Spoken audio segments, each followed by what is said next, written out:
దిలీప్ కుమార్ ఒక హిందీ సినిమా మేటి నటుడు. ఒకసారి ప్లేన్లో ప్రయాణం చేస్తుండగా ఒక పెద్ద మనిషి ఆయన పక్కనే కూర్చున్నాడు. మామూలు షర్టు ప్యాంటు వేసుకుని మధ్యతరగతి వ్యక్తిలా కనిపించాడు.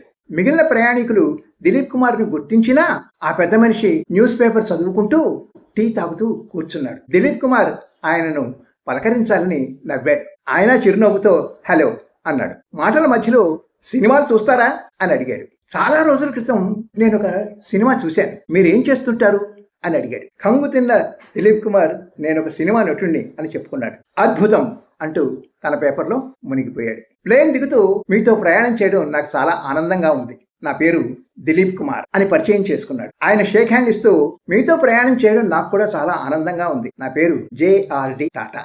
దిలీప్ కుమార్ ఈ కథ చెప్పి మనం ఎంత గొప్పవాళ్ళం అని చెప్పుకున్నా మనకంటే గొప్పవాళ్ళు ఉంటారని అర్థం చేసుకున్నాను అని సవినయంగా అన్నాడు. వినయంగా ఉండేది, దానికి మూల్యం అవసరం లేదు.